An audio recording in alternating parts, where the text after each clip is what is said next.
Okay, so now what we're going to be doing is getting the drum sounds. This is actually the fun part. I'm excited because I love getting drum sounds. So we're just going to jump right in. I'm going to tell Pablo to play basically a repetitive groove, and I usually like the drummer to play the whole kit rather than go through each individual instrument, because that way when you're getting the sounds of the kick drum and the snare and all that kind of stuff, you're getting the bleed from the other instruments, and it's going to give you a more accurate picture of what it's going to end up sounding like when he's actually playing the drum. So I just have him play the whole kit rather than go through kick drum, snare drum, all that kind of stuff. All right, Pablo, you can start playing.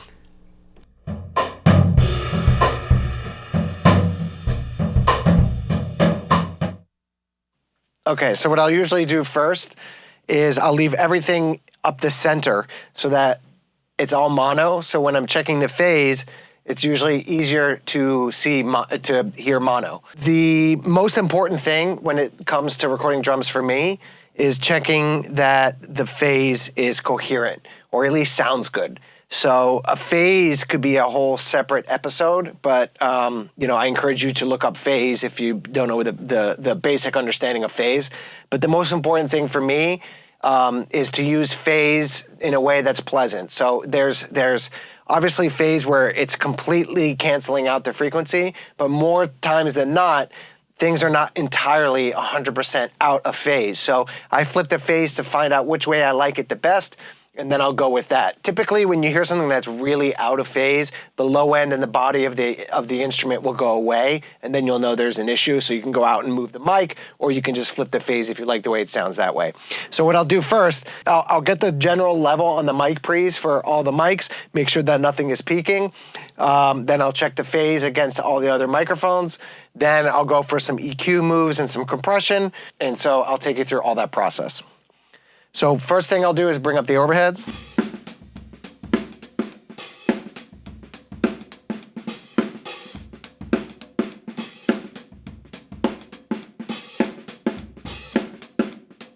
Okay, so right out of the gate, they sound good.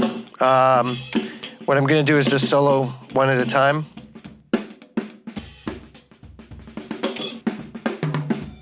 It's a pretty good, accurate description of what's happening with the drums.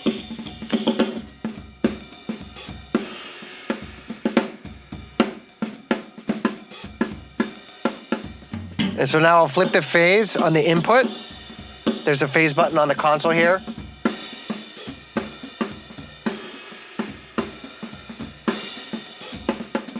Okay, so that's the phase. Just normal. Okay, so you can actually hear the kick drum here. Just listen for the kick drum.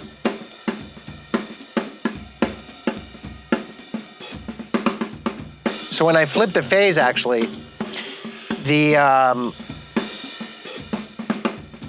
kick drum is coming out more. So I feel like there's actually a phase issue with the overheads.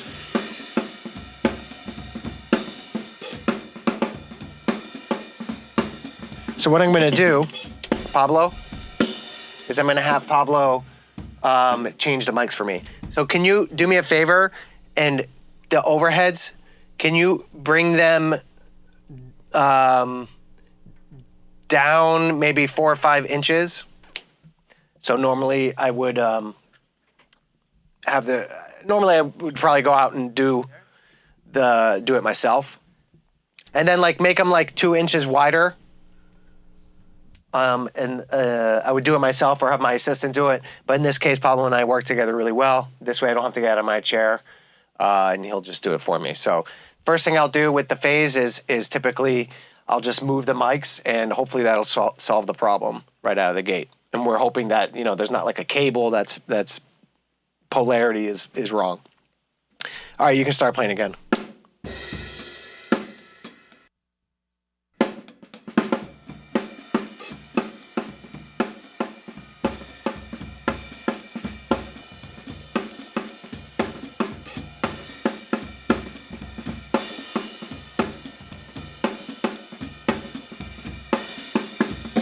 So I'm flipping the phase right now. Okay, so it's definitely better. So what I did was just move the mics, and it looks like we're good to go here. And it's a good picture. Okay, so level's good there. Next thing I'll do is I'll bring up the kick drums. Okay, so this is the inside kick drum.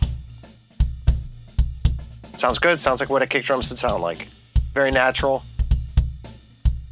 And again, this is the API mic pre's. Next thing I'll do is bring up the next kick. Okay, so this is the outside kick drum. Now the outside kick drum, you're gonna get a lot of bleed from the room, which is fine. I don't mind the bleed. Some people will put a blanket there. That's okay too. But typically, you know, as long as the bleed is pleasant and natural, I don't mind the way it sounds. So now I have the inside kick with the outside kick, and I'm gonna flip the polarity.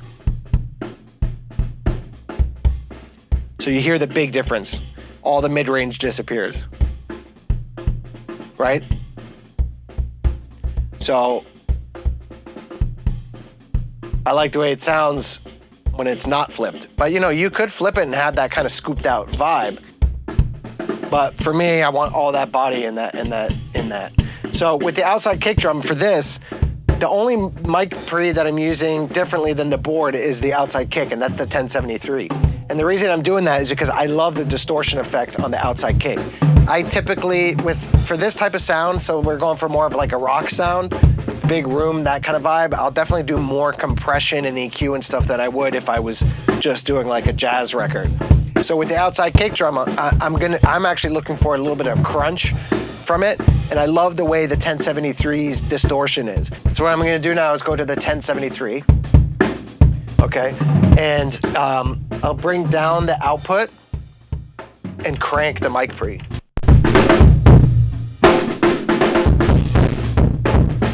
Which is exciting. Now you hear that. It's really cool. I mean, it could be a sample on its own.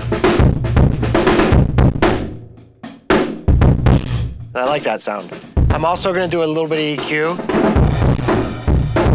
I'm gonna take some of the high end out so that I don't hear, and then let's see what.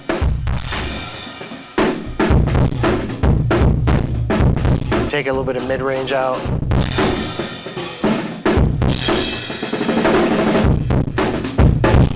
Then after I do the EQ, I'm gonna flip the phase again.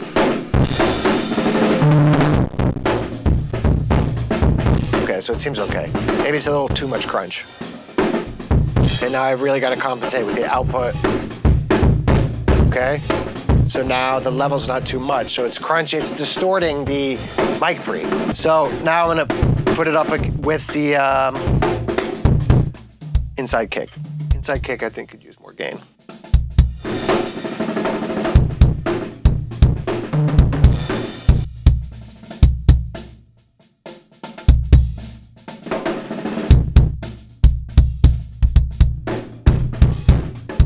So I'm just gonna tuck in.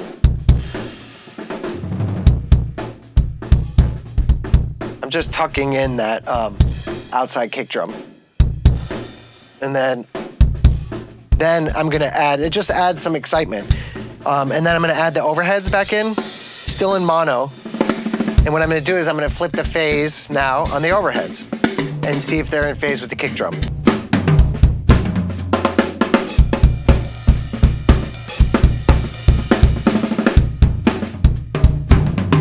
Yeah, they seem totally fine, okay? So now we got the kick and the overheads going. So what I'll do now is add the snare. So here's the top snare.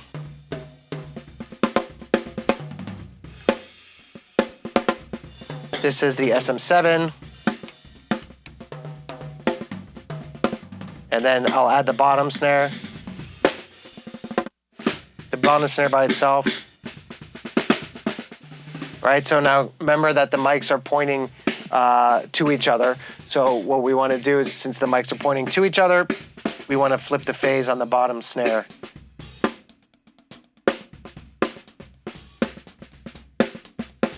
Yeah, and all of a sudden there's more body in the snare from that.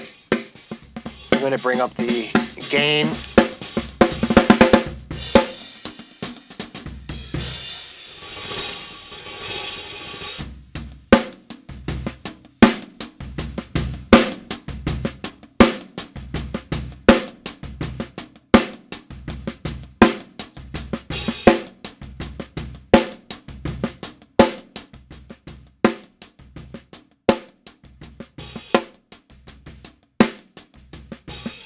right? And I'll just tuck in that bottom snare. So this is without the bottom snare. And then this is with. The difference is pretty significant. So if I want a little bit more high end, I'll just bring in the top snare. Or this is the bottom snare. I get so distracted trying to talk and do sounds at the same time. So now I'm gonna check the snares with the overheads. For phase. So, flip. Sounds good to me. Add in the kick.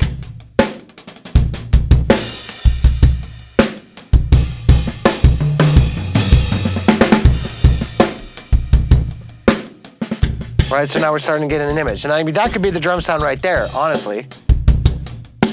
This is all in mono, remember. I think that the distortion on the outside kick is a little bit too much. So I'm gonna bring that down a touch.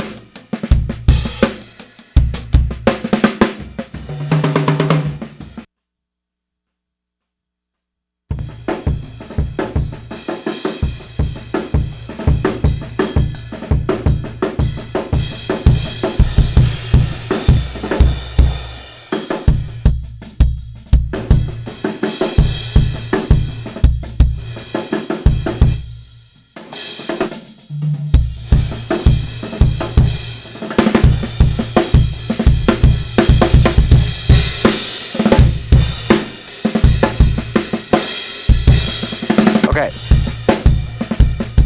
So now we're gonna bring in the hi-hat. So the level, keep playing, sorry. So the level is really low. You can hear he's doing his foot. Here we go.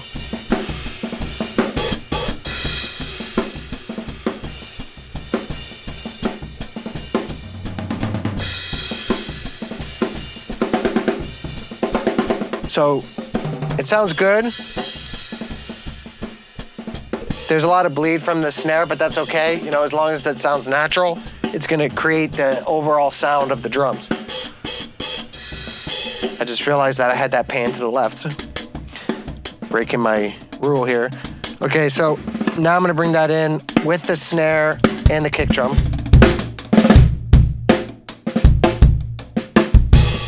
So you can hear when I tuck it in here, I don't bring it up too much. I just want the main attack from it.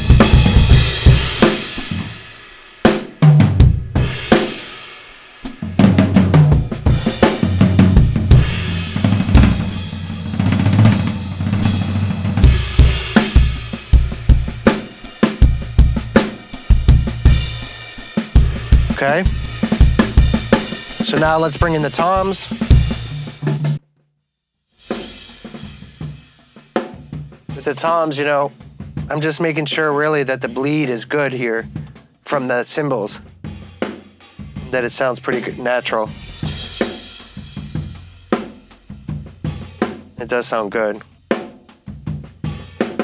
And now I'm gonna flip the phase with themselves. That's good. Can you focus a little bit on the toms?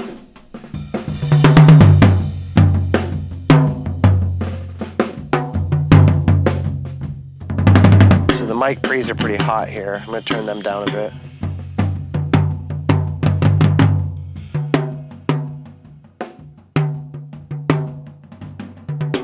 So I'll check the rack tom alone to the overheads. Phase.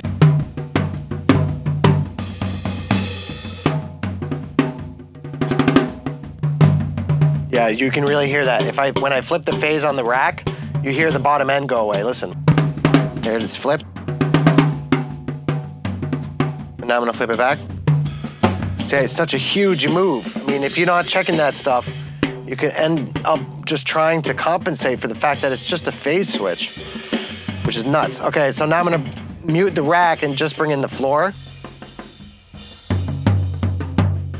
Okay, level on that's good. Sounds good. Sounds like a floor tom. Bring it with the overheads. Flip the phase on the tom. You hear that? You really hear it. Right? clipped right now. Right, now I'll flip it. Right, so that sounds way better. Now I'll bring in the rack and with the overheads and bring in the rest.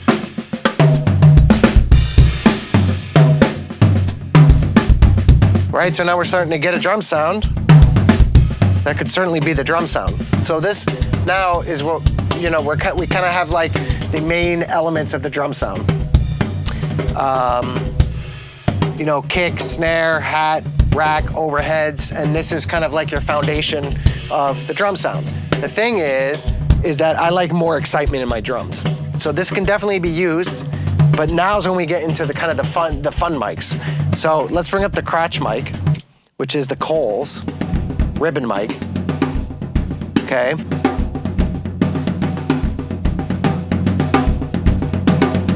And check the phase with the overheads.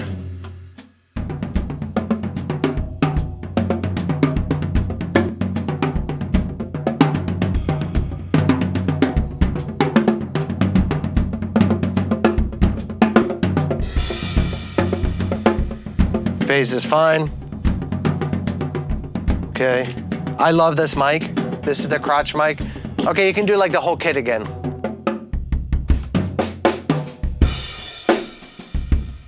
Like you could use this just as the drum mic. But really, the most important thing about the crotch mic is when you squash the shit out of it with a compressor. So what I'm gonna do, and this is the first compressor I'm gonna use, is using the Distressor. This is the EL8, and I have it on the small fader insert. There, now I'm adding the compression, and I really wanna squash it. It's barely hitting it right now, but listen if I really squash the shit out of it.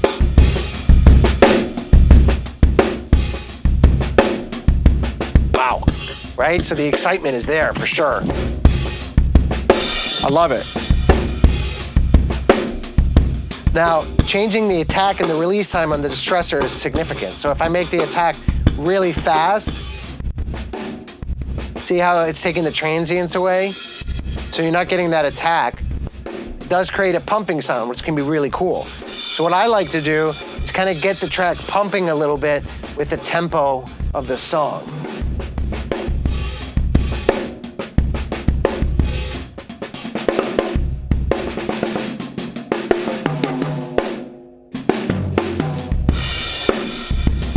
Now, of course, he's changing the tempo.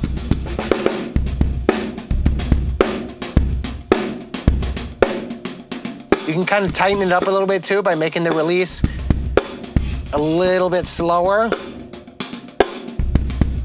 Okay, so that's a sweet, sweet sound. Right, so now here it is without the compression. And with the compression.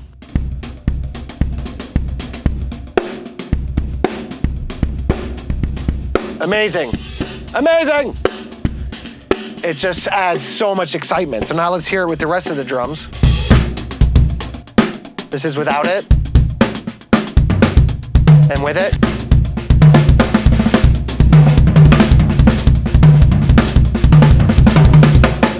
Now I'm gonna check the phase.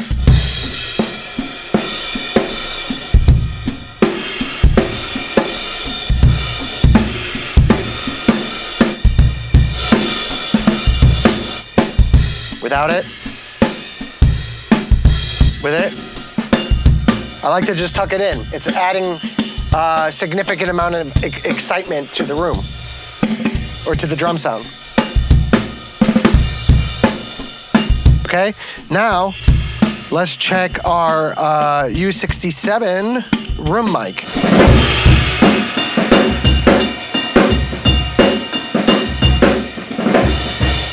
Okay. I mean, it's a 67, it's pretty good sounding on its own. It's natural, it sounds like drums in a big room. This is why it's so important to have a really good sounding room, so you can really utilize all these different elements. Okay, so same here with the crotch mic. The point of this for me, especially in like a rock sound, is to add excitement. So what I'm gonna do is I'm gonna add compression. Here we go. on the small insert. Okay, I'm using the stressor on this. Okay, so now if I really push the input again,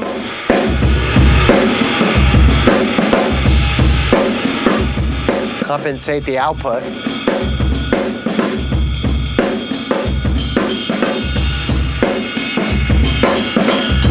and then mess with the attack, right? So now it's a slow release, slow attack. But if I make the attack fast, okay, I'm gonna put it on new. Okay, here's a faster attack. Okay, so now it's pumping again, right? You can stop the pumping a little bit by slowing down the release, but I kind of want that excitement. But sometimes it's gonna make the cymbals a little nuts. So again, here's no distressor. And with the distressor, it's really bringing out the low end. So I'm gonna find somewhere in the middle there.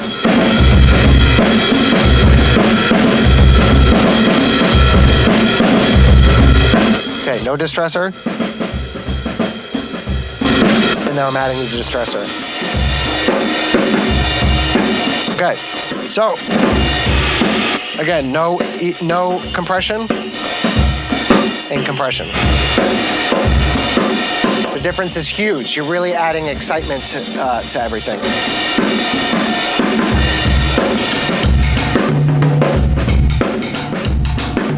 Okay, so now let's tuck that in under everything else. Okay. I mean, you can go really aggressive with it. I mean, right now we got kind of this sweet, sort of dry kind of sound. So if you want that room sound, you can even bring the room up, like if it's a song where the choruses need to be bumped up, you could bring the room up in the choruses and leave, and bring it back down in the verses, things like that. Let's hear it. I'm gonna tuck it in now.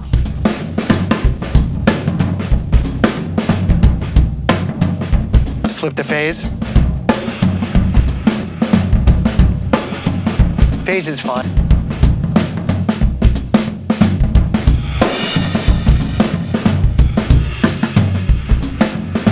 So I'm just tucking it in a little bit, so you have that option. Okay, now we're gonna bring in the ceiling mics, and keep in mind we're still in mono for everything. Okay, so let's hear the ceiling mics.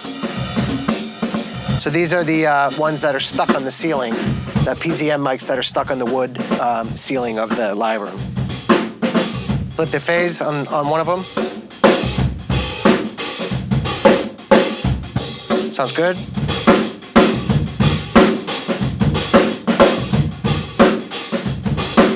Now, the first thing I'm going to do with these is some EQ, because I feel like they're a little bit boxy. So what I want to do is bring out like maybe, let's see, 600. All right, and also I'm not sure I really want all the high end, so I'm going to do a shelf at 15K. Bring out a couple dB there. So this is without EQ. In width. Right, it's just a little bit cleaner, less boxy. Now I'm gonna add the 33609 compressors for the excitement. Okay, so now we're gonna go over here, make sure the camera's following me, and let's squash it. Compensate with the output. Okay, so now I'm doing pretty aggressive EQ, about as aggressive as it gets. And I don't have this on stereo mode. I actually have this on mono, because I really like the way that the left and right side interact with each other separately. If I switch it to stereo, let's switch it here.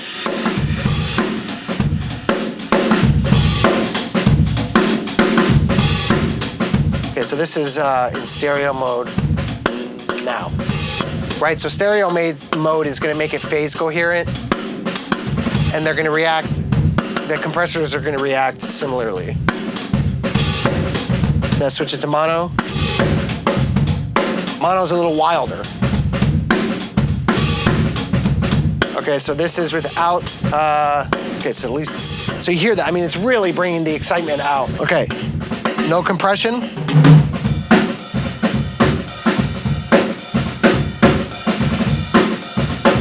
And then with compression. I mean, the difference is magnificent. All right, so now let's tuck that in with the rest of the drums.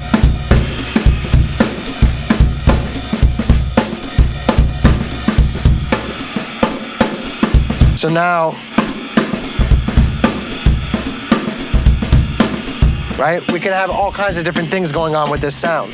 So if we want to have like a really tight drum sound, I can get rid of all the excitement stuff. So get rid of the crotch, get rid of the ceiling, get rid of the room. Right? Now we got a nice tight drum sound which we can use. And again, this is why I really like using the M160s in this room in particular, because they're hypercardioid and it gets a lot of the room out of it. So I can have that option because I have so many room mics. Okay, so now the crotch. You can just add that in so you get a little bit more depth. And the ceiling, and then the room. And then the ceiling. Right? Keep in mind, we're still in mono. So now what I'm gonna do is I am going to, since now I feel like everything is phase coherent and everything is nice, I'm gonna now do some panning. So I always do drummer's perspective. Okay, so I'll put the hi-hat usually all the way to the left. The toms, I'll pan them left and right. Overheads, left and right. I have the hi-hat and the ride labeled here. So it's gonna be coherent with the hi-hat, right? So here's the overheads. And then you put the hi-hat in. Boom, it's just bringing that hi-hat out, right? And then with the toms.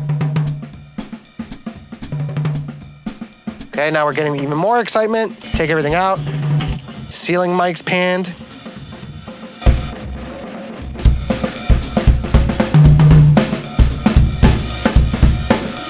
Now we're getting somewhere.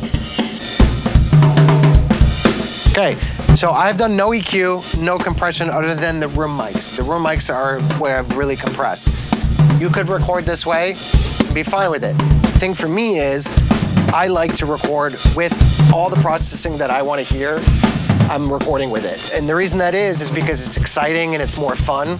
And I want, you know, when I play back the mix for the client, I want it to sound really good for them when it comes out of the speakers. So I'm trying to get it as close to the mix as I can. When I send them a rough mix, I want it to sound really, really good. And so in order to do that, I do some EQ and compression to tape.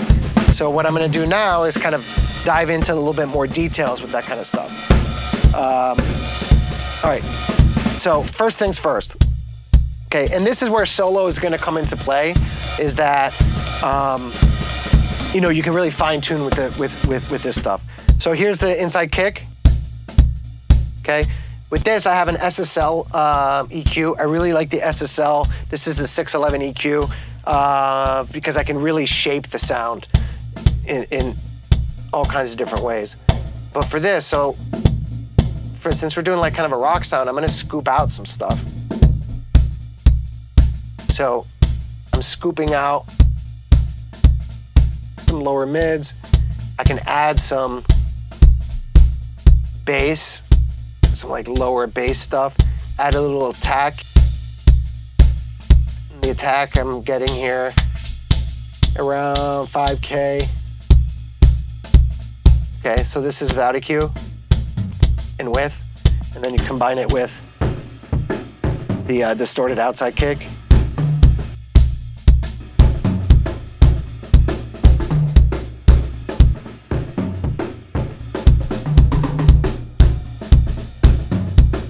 Right? Then I'm gonna add on the insert 1176 compressor. So, okay. Okay, so hear that? The 1176 is one of the best compressors. It's not transparent at all. It's a great compressor to learn on, even the plug-in versions, because you can really hear what it's doing, right?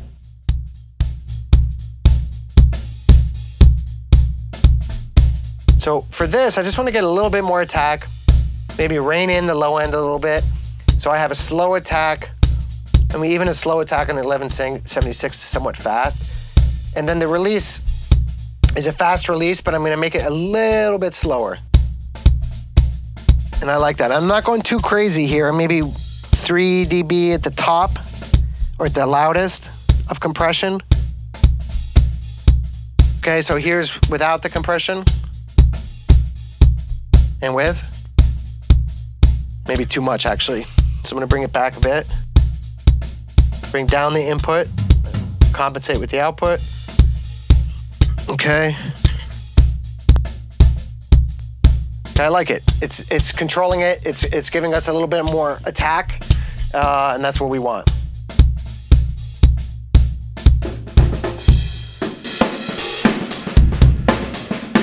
Okay, so now the tone is.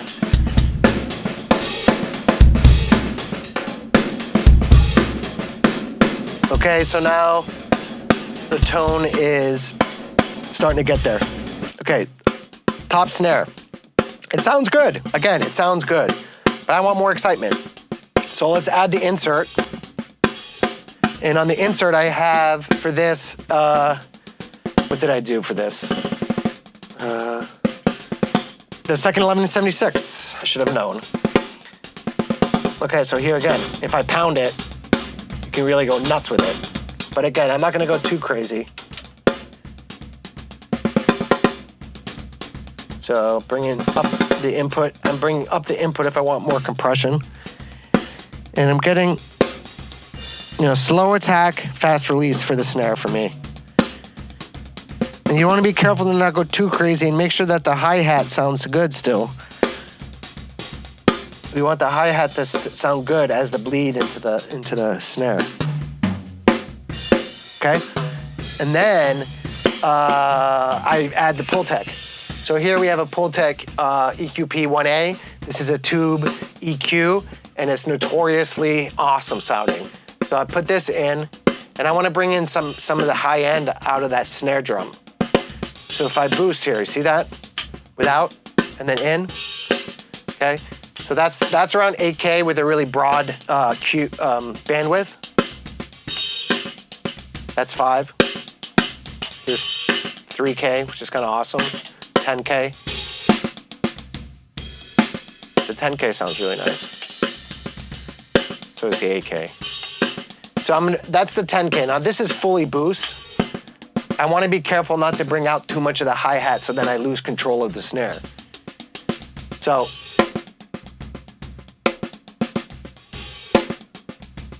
you can really go with these EQs, you can really boost a lot. So it's out and now in. Right, so it adds some nice top end. So I'm at 10K, I'm boosting 7 with a broad EQ, or a broad band, and then the low end, if I want to bring body out of the snare, I can bring some out here. The great thing about the Pultecs is you can boost and attenuate, and it's really going to mess with it's really going to allow you to shape the curve.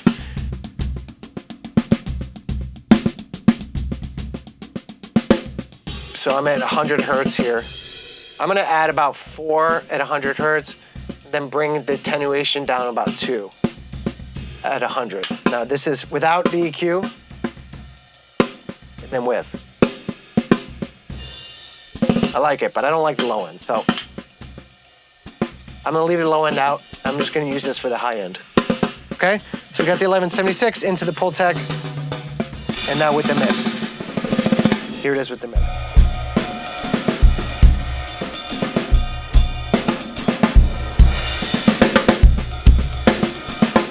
With the bottom snare, you really have the ability to make it more brighter, really shape the snare drum.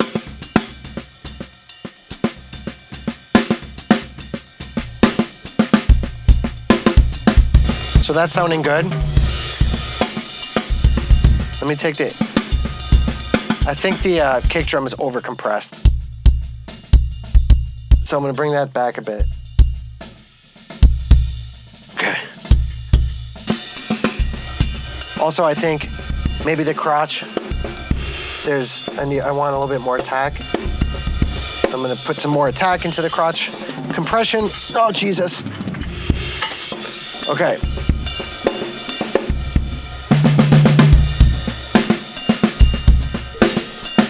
Right, so woo, it's definitely sounding more exciting now. And that's what I'm looking for. All right.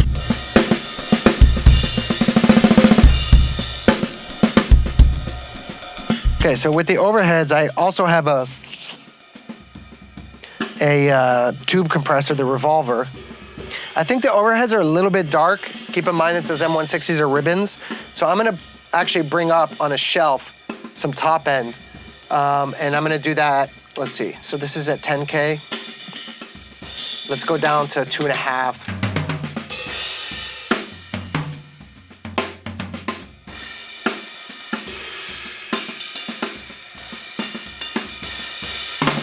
So I'm actually gonna do a shelf starting at 2.5K on these 550As. And I'm gonna bring up 4 dB on that. So this is without EQ.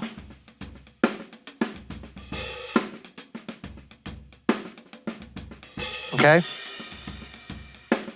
Great stereo image on this. And what I'm also gonna do then is add these revolvers. So let me activate the insert, right? So I'm gonna go extreme so you can really hear it.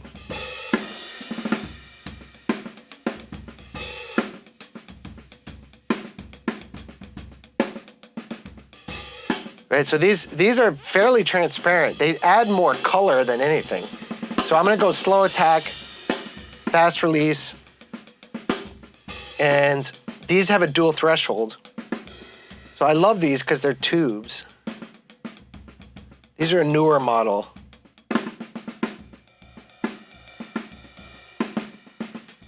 So the gain staging is a little weird with these overheads. I feel like I need more gain.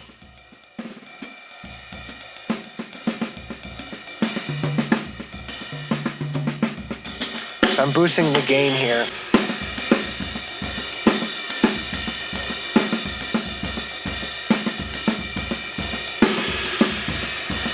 So what I'm trying to do is just get a couple dB compression.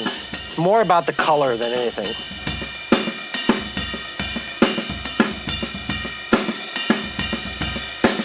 And these have a sidechain filter at 90. Well, you can do 90, 250 or off, but they're on 90 right now. Okay, so now here's without the compression. And with. It's very, very subtle. Okay.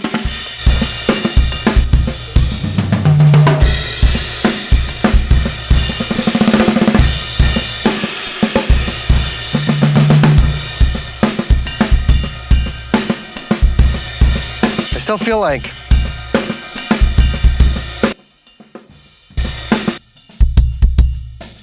feel like the kick's not right. I think I might be adding too much low end, so I'm gonna take that out. I'm even gonna take off the insert. I'm just gonna leave it natural. I think it's better.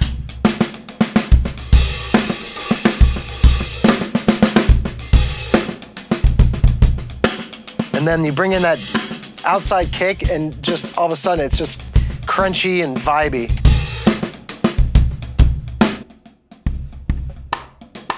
That's the crotch. It sounds so good.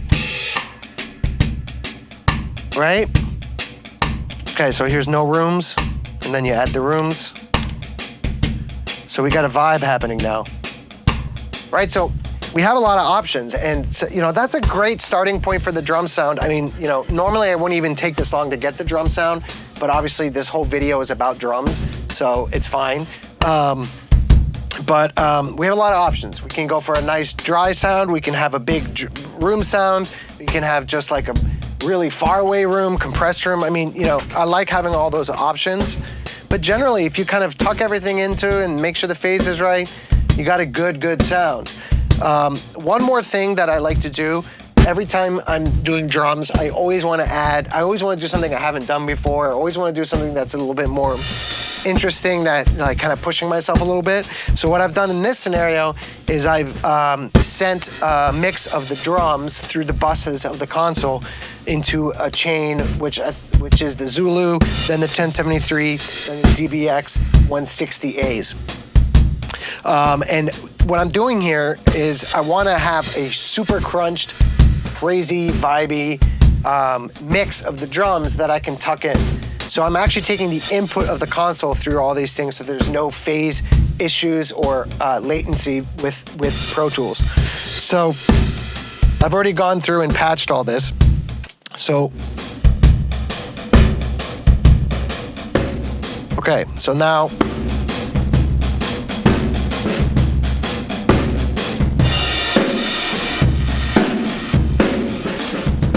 so this is a mix of all the drums into this system. So now I'm gonna mess with the Zulu. The Zulu is really interesting because you can get that really crazy squashed analog sound. You know, you can go for more of a hi-fi if you want, or you can squash the shit out of it. See, that's really cool.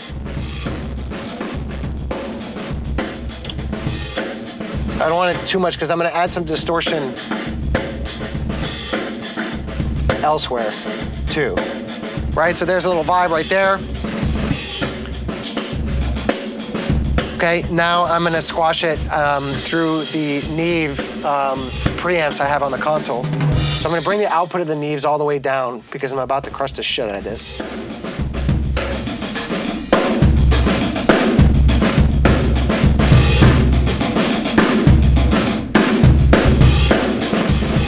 Okay, so now I'm adding some harmonic distortion from these Neves. Just crank the pre's and bring down the outputs. I love the Neves, the 1073s.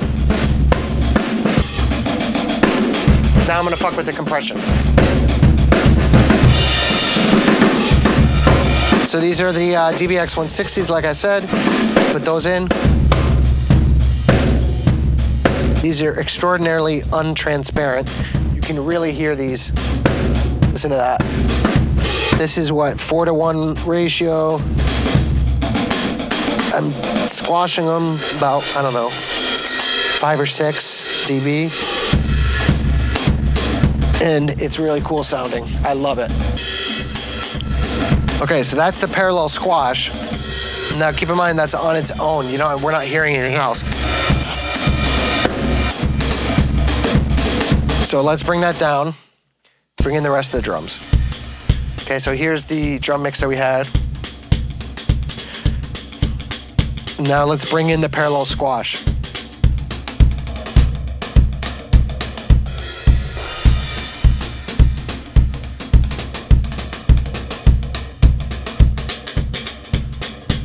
Flip the phase.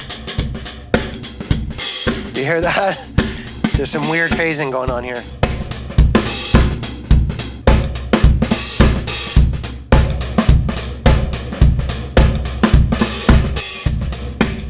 So actually, it's not that usable in this current scenario, but I like on its own, it's really cool. But with everything, it's getting lost and it's just kind of phasey.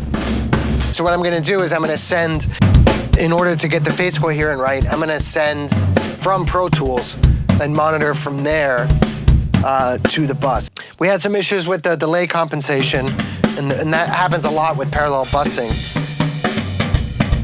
But I think I pretty much solved that. So now I took out the room mics.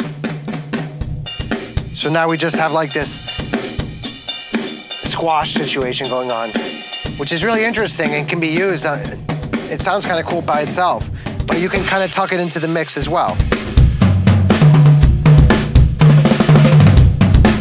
So this is without.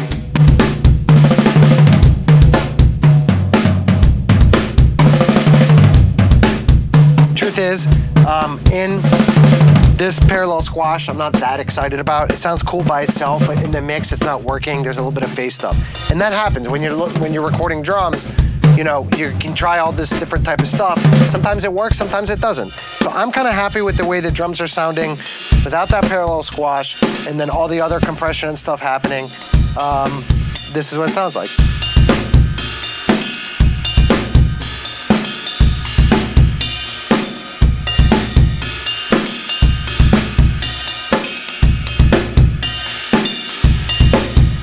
if I want a more aggressive drum sound, bring up the room mics. And if I want a drier sound, take out the room mics. I could even take out the overheads.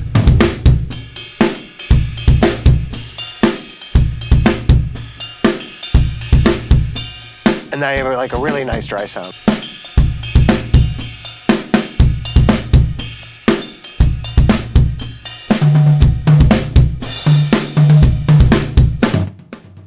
So anyway, I know this is a long video, but you know, I could go on and on and on about recording drums. There's 1,000 different ways to record drums.